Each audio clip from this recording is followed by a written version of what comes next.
Okay, take 3. Be so critical. So I'm self-critical. I guess my phone wasn't attached to the Wi-Fi, even though the Wi-Fi was on and all that. So let's try this one more time. Welcome to this episode of Proper-Gander.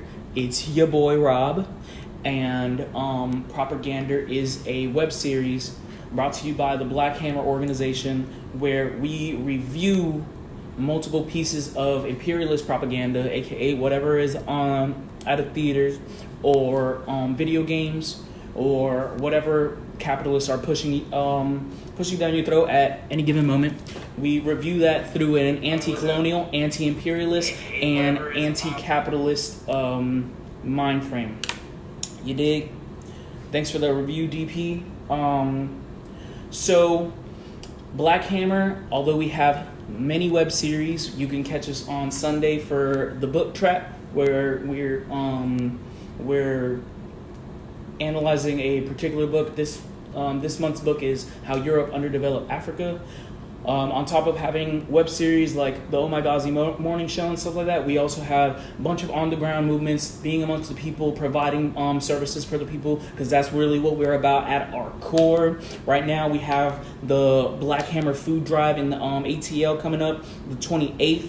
That's CashApp. All these Cash Apps are in the comment section pinned, and so we have the Black Hammer Food Drive for ATL, the Black Hammer Clothes Drive, East Coast, the Black Hammer Clothes and Hygiene, Orlando, and the hashtag POG rally, that is Protect Our Girls rally, at Monday, 10 a.m., Decatur, Alabama. So, that being said, you know we got boots on the ground, you know how we doing it. Today we are reviewing a critically acclaimed movie by the name of Uncut Gems, starring Adam Sandler. And a lot of people ask me, like, why are you sitting here analyzing movies, or, you know what I'm saying, talking about video games, when you could be talking about Marx and Lenin and talking about Mao and do like current events and stuff like that. And I'm not opposed to doing that eventually. Don't need, so we can make that happen. But I just gotta say this: Proper-Gander is a web series where we meet the people. Ain't nobody gonna be reading your 3-page Maoist thesis on whatever the hell. No one from the hood is doing that. What I'm doing is taking media that people actually engage with, you know what I'm saying? Watching movies, playing video games, that's something that all we do. So we can talk about it, and through this platform, I can interpret it in a radical kind of lens and bring a kind of consciousness to the people, agitate and propagate. And that is no small task. Because even Malcolm X, and this is a quote from Malcolm X, says, "The media is the most powerful entity on earth. They have the power to make the innocent guilty and the guilty innocent." And that's power, because they control the minds of the masses. So that's Malcolm X. So understanding the media's power, we created Proper-Gander to analyze it and expose the vicious, capitalist, disgusting media, or disgusting like political lines that are in this kind of media, that are in your favorite video games, in your favorite movies. And sometimes I like doing my favorite stuff. If y'all see my Code Geass review, I love Code Geass, but I did not like this fucking movie. And it's crazy because I went to work and everyone's just talking about how good it is. Oh my God, this is like a critically acclaimed movie. You know what I'm saying? Critics are raving. Adam Sandler's performance was so brilliant. Blah, blah, blah, blah, blah. And I saw it, and it really ain't all that. So let's just get into it. So, a brief synopsis of this movie.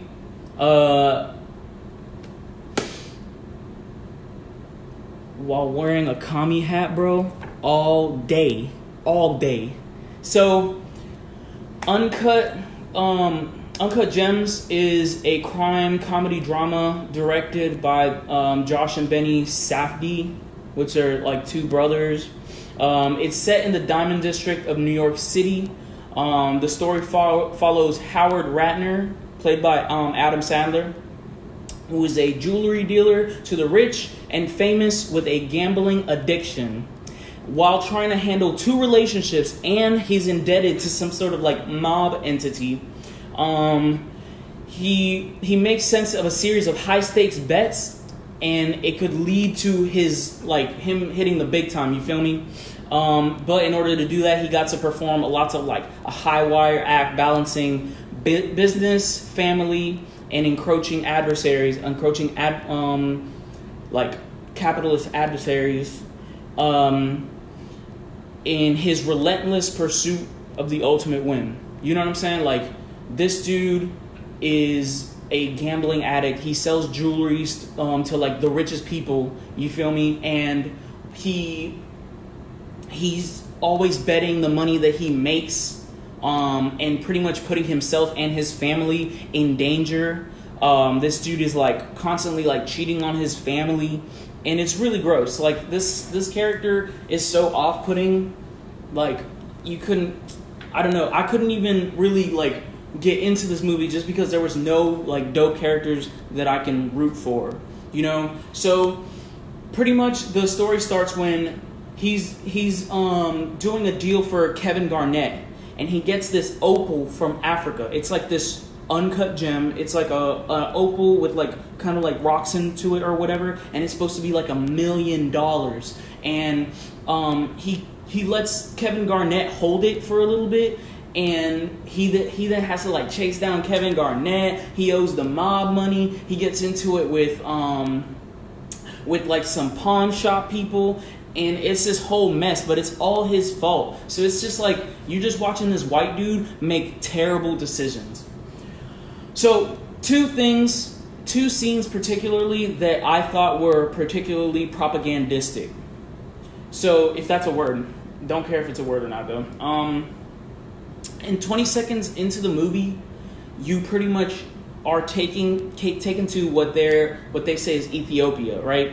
And you see a bunch of Africans like carrying like a wounded African. His whole leg is just like completely like split open, right?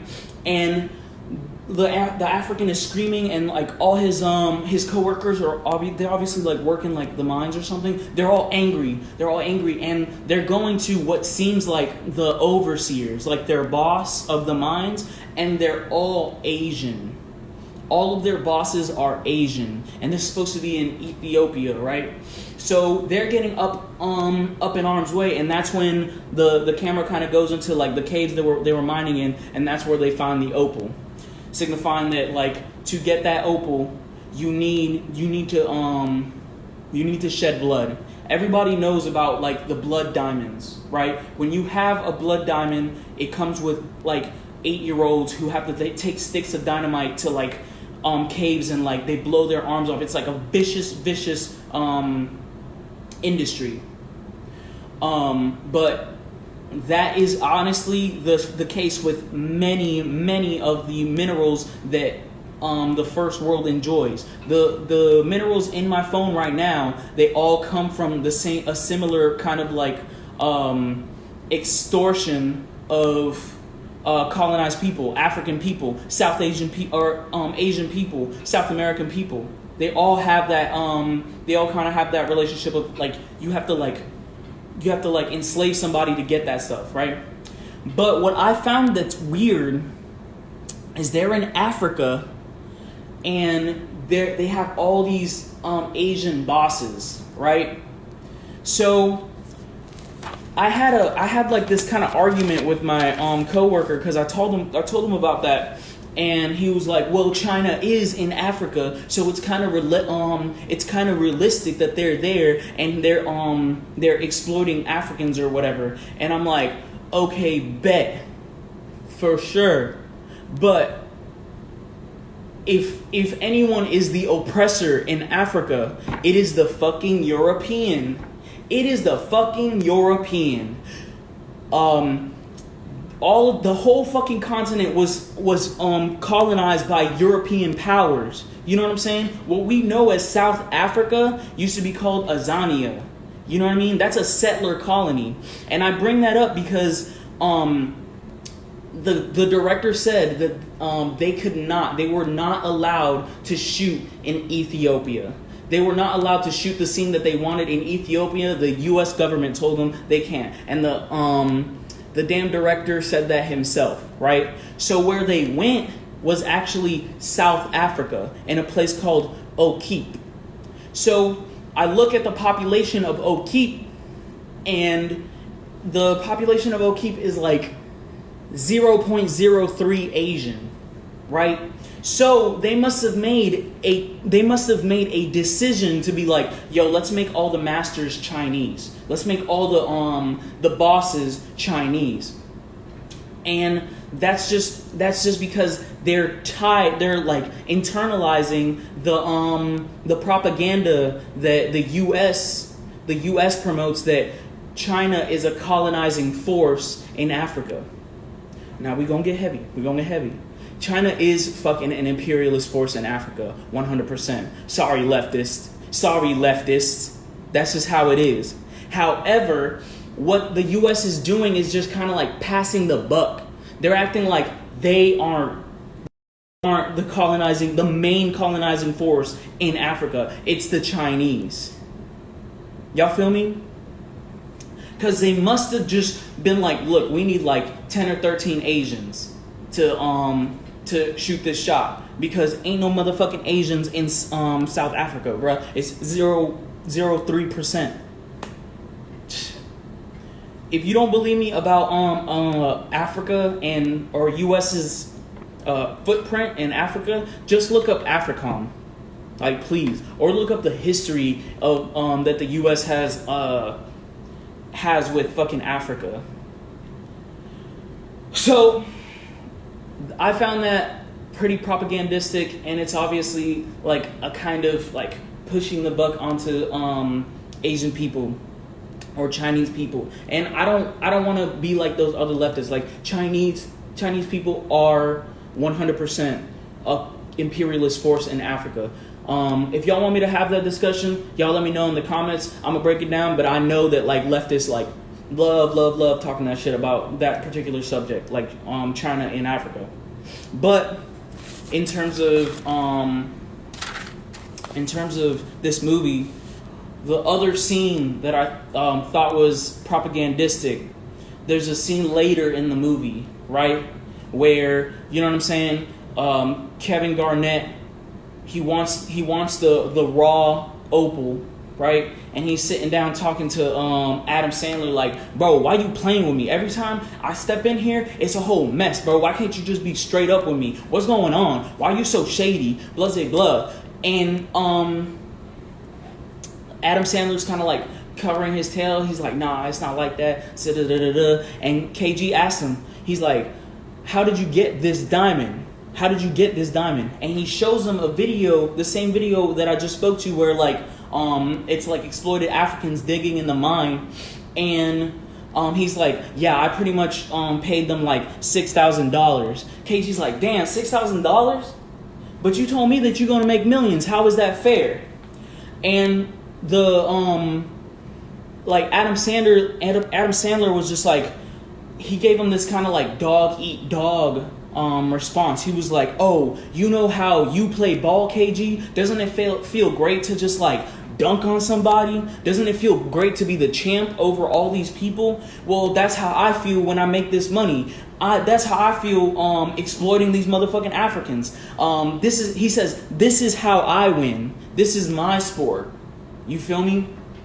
And that's just a way to, like, that's just how every fucking Ajane Perry, that's exactly what it is. He's like, that's how America works. Right. That's the kind of value they're trying to instill in you. It's just like, man, that's dog eat dog. It's just like that.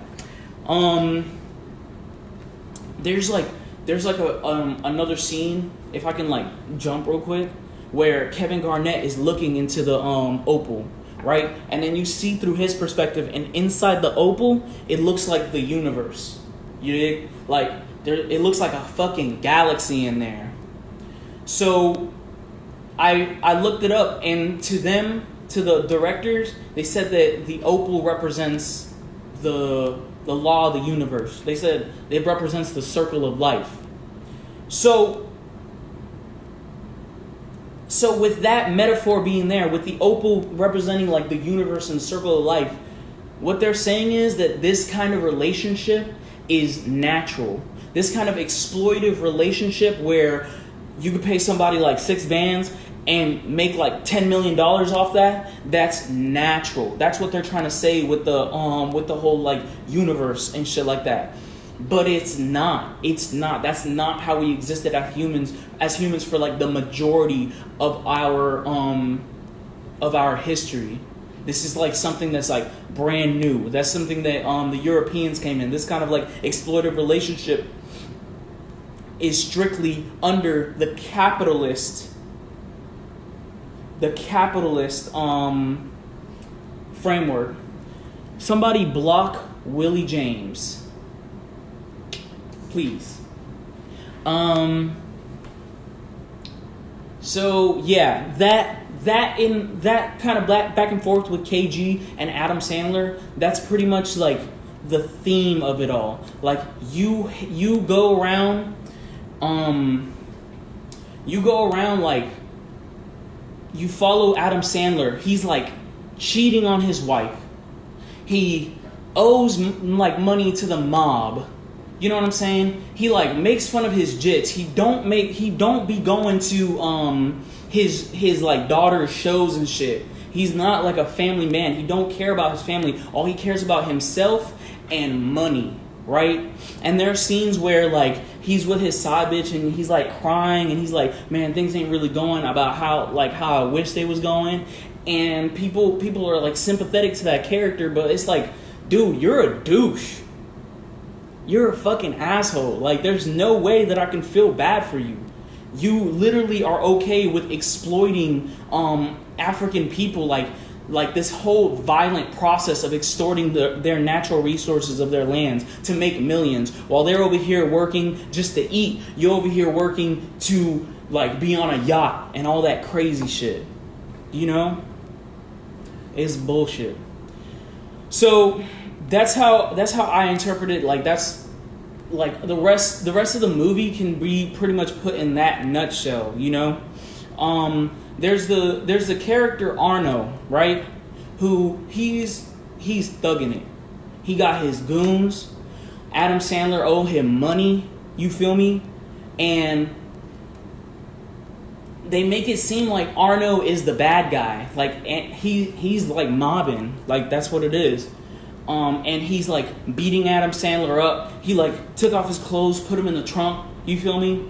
And like it's framed like Arno is the bad person, but really Adam Sandler is the bad person because Arno just wants what he deserves. Like Adam Sandler owes him money, so really Adam Sandler is playing with him. Like Adam Sandler is bitching him out. Excuse my like misogynist language, or like, but like on some street shit, like you know how it go. Like if you owe somebody money, don't be playing with them. Like pay what you owe. Sometimes Adam Sandler will actually have the money in hand and then just bet it. So you'll see time and time again the character Arno he has patience. Like he tells him over and over again, like, where's my money? Where's my money? And then Adam Sandler has it, then bets it off. Where's my money? Where's my money?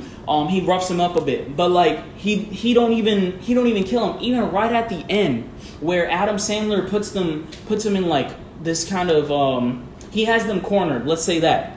And he's watching the game that he has a whole bunch of money on. If he wins the bet on the game, he's a millionaire. You know what I'm saying? And he has the intent to pay Arno back. Even while he's in a cage, when Adam Sandler wins that game, damn, spoiler alert, I should have been said spoiler alert. But when Adam Sandler wins that game, Arno had all intentions to let it go as long as he's getting his money. What ended up happening though is one of his goons ended up shooting Adam Sandler straight in the face as soon as he got free.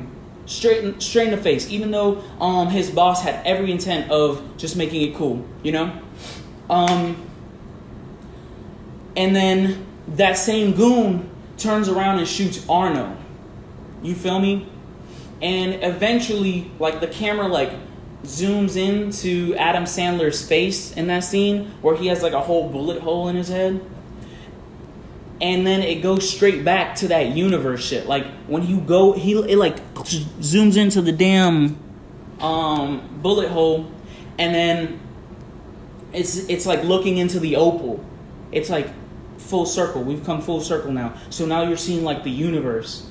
So what they're saying is like, that's how it go. Like, this person is super bad, but it's supposed to be like cosmic justice. Like, he got his karma. Or most people would think that he got his karma. But any rational thinking person knows that that's bullshit. Like, there is no justice in that. There is no justice in that. Like, the people who he harmed are still harmed. The people in Africa who he stole that fucking diamond from are still oppressed. Like, there is no fucking justice. But, like, they present it as, like, this is nature. This is how nature sorts it all out. Y'all follow me? Black Power, Kimya.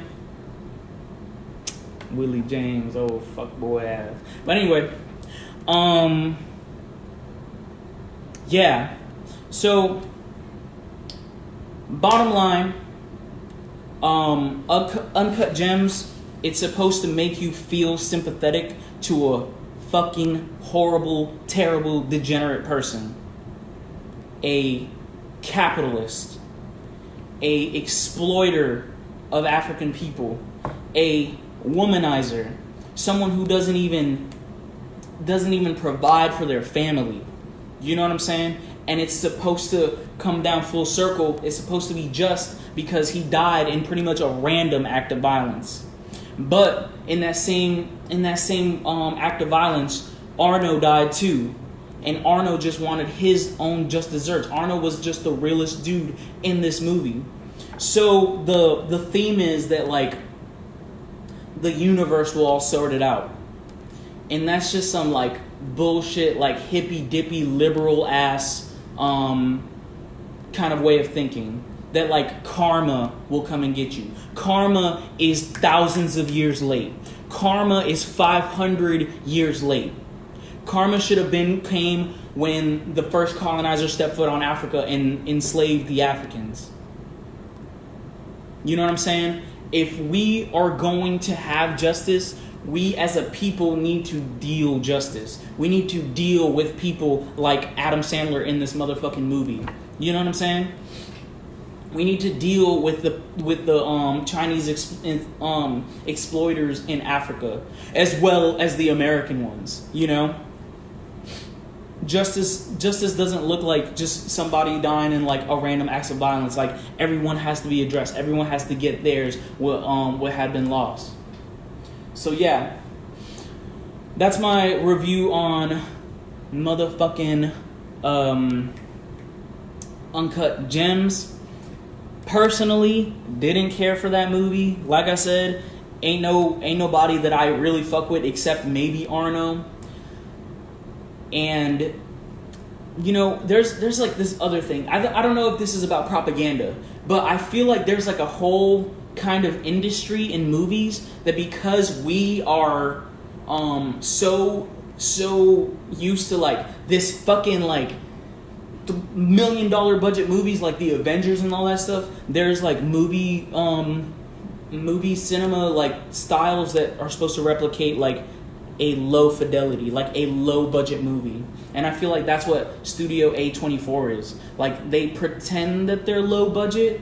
They have like this indie kind of style to their films, but realistically they're like owned by Amazon. Like, there's nothing indie about it. They're just like selling you this like fake ass indie aesthetic, or like a fake ass like do it yourself aesthetic. And I feel like that's why the movie is so popular, because amidst all the movies like Transfucking-Formers or The Avengers or all those like $1 million superhero movies, like that's like a market in and of itself. But they still have like the same capitalist themes and all that shit in their movies. So yeah, wouldn't recommend this one. Black power to all my comrades. Fuck Willie James. I love socialism. Fuck capitalism. All day. Black power.